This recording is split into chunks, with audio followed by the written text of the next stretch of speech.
Né, Araí? Ela tem é mais ou menos assim, ela pôs um programa na cabeça, toda vez que ela pensa no corpo, aquele programa roda. Sim. E aquele programa roda com essa deformação que ela tem na percepção corporal. E não adianta você falar com ela, nem o marido dela falar. Quer dizer, não adianta a conversa. Você tem que ir lá e mexer nessa programação dela. Na hora que esse programa rodar, a percepção é diferente. Eu digo o seguinte, Márcia, percepção é realidade, tudo mais é ilusão. É o modo como a pessoa percebe o próprio corpo, entendeu? Tem gente que é muito mais obesa, ela não é nem obesa. Nem obesa, não é. Tem gente que é obesa e gosta do corpo, tá numa boa, não tá nem aí. Quer dizer, é uma questão de interpretação aqui. E como que a gente pode, porque da última vez que você esteve aqui, as pessoas ficaram encantadas, porque disseram que nunca tiveram uma definição de como lidar com a autoestima tão simples, tão precisa, que todo mundo lê e não sabe o que é autoestima. A autoestima é o modo como você se sente com relação a você como um todo, não é só o corpo. E a autoimagem é o modo como você se vê. Tá. Para nós corrigirmos esta autoimagem, essa autoestima, a boa notícia é que não é feita de cimento nem de aço. Ela é feita de linguagem. Ela foi criada linguisticamente e pode ser recriada linguisticamente. Eu sugiro 3 pontos. Um ponto é visual, um ponto é auditivo, um ponto é sinestésico. O que quer dizer isso? Primeiro, o modo como você pensa sobre você faz uma diferença muito grande.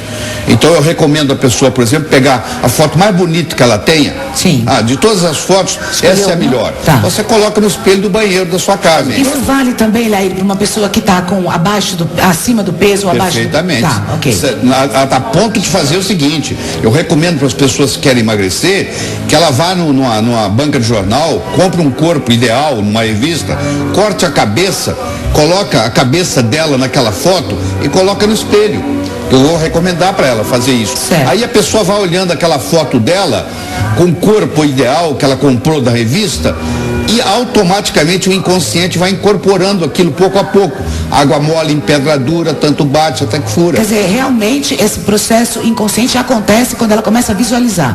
E não precisa só visualização consciente, não.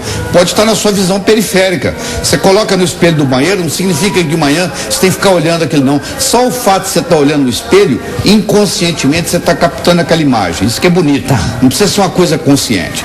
Segundo é o diálogo que você tem com você mesmo, que é a parte auditiva. Eu sempre pergunto para as pessoas o seguinte, Márcia, você tem um amigo ou um inimigo andando com você? Um inimigo normalmente, né? Porque geralmente as pessoas têm um crítico. Tem uma pessoa crítica dentro da cabeça. Eu digo assim, se você fizer amizade com você mesmo, você nunca vai estar sozinho. Puta, isso é bárbaro. Você sempre tem companhia. Isso é bárbaro. Agora, se você briga com você o tempo todo, se você é um crítico de você mesmo, é problemático, porque você está com isso 24 horas. Você está com isso 24 horas por dia. Com a pessoa. Então como que a gente faz amizade com a gente? A pessoa tem que monitorar todas as vezes que ela se der conta que ela está se fazendo uma autocrítica, ela tem que apertar a tecla igual aperta no computador, cancela. É como se apagasse aquilo e vai retreinando o cérebro. E terceiro, Márcia, é a postura corporal. É o modo como a pessoa carrega o corpo. Você vai num shopping, você vai ver, tem gente que anda cabisbaixo, tem gente que anda olhando para o horizonte. Toda vez que você leva o seu queixo um pouquinho, que você olha para cima, é impossível, é neurofisiologicamente impossível uma pessoa se sentir deprimida jogando vôlei. Por quê? Porque na hora que ela entra na quadra do vôlei, a primeira coisa que ela faz é olhar para cima. Sim. Então no momento que você modifica o ângulo da sua cabeça, você começa a ter pensamentos melhores. Quem olha para baixo se sente deprimido. Quem olha para cima se sente entusiasmado. Então eu ensino a pessoa... Por isso que a pessoa depressiva está sempre assim. Exatamente, ela é cabisbaixo. Existe uma tribo indígena no México, onde eles têm o costume de andar olhando para o chão. Todos os membros da tribo têm um diagnóstico psiquiátrico de depressão. Você começar a andar olhando para o chão, você vai ficar deprimida. Por que ir visitar a natureza faz bem? Por que ir para a roça faz bem? Por que você vai olhar para a praia? Você vai ver o horizonte, você vai olhar para cima. Certo. Então eu oriento a pessoa o seguinte, procure ter esse hábito de estar olhando para o horizonte. Procura ter o hábito de ter uma postura corporal de nobreza. Se entrar um príncipe, uma princesa, um rei, uma rainha aqui agora... É o que você falou do fio, né? Ninguém, exatamente, você tem um gancho. Um gancho. Aqui esse gancho. Então, quer dizer, eu imagino que esse gancho está sempre me colocando. Sempre te ligando. E agora as pessoas não têm medo aí de falar assim, mas está parecendo arrogante, metido? O que você pensa a meu respeito não é meu problema. É problema seu. É verdade? Porque a interioridade faz isso, não é? A pessoa fala, eu vou ficar na minha, eu não quero aparecer, eu não quero que pensem. E é isso, ela vai se encolhendo. Ela acaba vivendo a vida dos outros.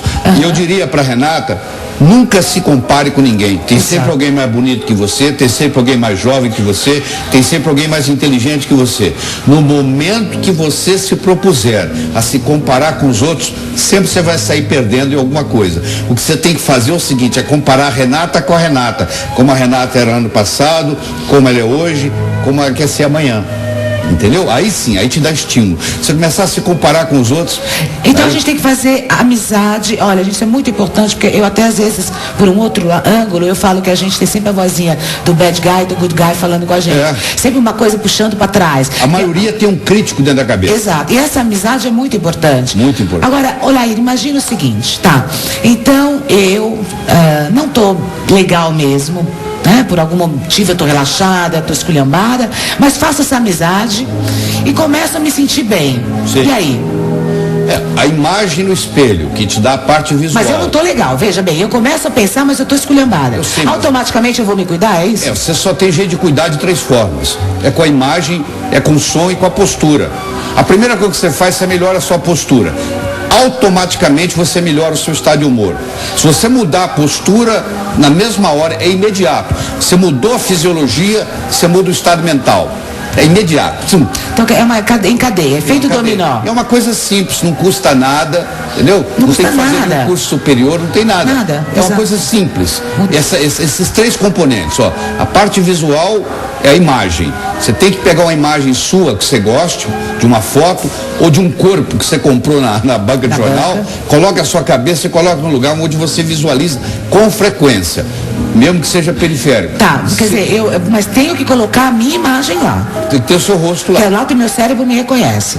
Para reconhecer que é você. Tá. Tá certo? Ok. Segundo, todas as vezes que você se der conta que você está fazendo alguma coisa, sabe como é que eu ensino a pessoa?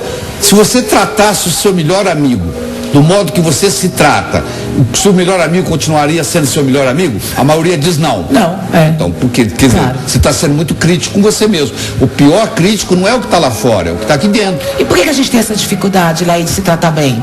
Porque desde a infância os nossos pais não fizeram curso para ser pai e mãe. Para ser médico, você precisa fazer medicina, para ser engenheiro, você precisa fazer engenharia. Para você ser pai, é só ser copular, né? Só ter relação sexual. Exato. Então ninguém foi treinado para ser pai ou mãe. Nós cometemos erro com os nossos filhos, os nossos pais cometeram com a gente, os nossos filhos vão cometer com os nossos netos. Então o que acontece? A gente acaba colocando dentro das crianças essa voz crítica. Não faça isso, não faça aquilo. Uma criança até 8 anos de idade recebeu mais de 100 mil nãos da mãe. Nossa, você sentiu isso, Renata? Que quando tu falou da infância, o que você sentiu na tua infância? Márcia, eu passei por uma situação muito difícil. Com os seus pais? Com os meus pais. Por quê? Que tipo? Eu digo que eu fui feliz até os 3 anos de idade. 3? 3. Como assim? Como assim? Meu pai se separou da minha mãe. Sim. Ela conheceu uma outra pessoa. Ele vendeu a nossa casa, a gente ficou sem ter pra onde ir. Ela se envolveu com uma outra pessoa e foi morar com ele, levou eu e meu irmão. E chegou uma certa fase, a gente mudou para uma outra cidade, uma cidade em Minas. E assim, chegamos lá, eu vivia um pouquinho na casa de cada um, tive que começar a trabalhar muito cedo. E aos 16 para 17 anos, ela conheceu um outro homem. Porque o que ela vivia, ele bebia muito. Certo. E ela foi para casa desse outro homem, só que eles se conheciam há muito pouco tempo. Ela tinha medo de viver com ele e não ter, se não desse certo, de não ter para onde voltar. Então ela me deixou na casa do outro homem. Te deixou na casa de quem? Do outro homem? Continue falando que vai. Ela me deixou na casa do antigo companheiro. Do antigo companheiro? Que era alcoólatra.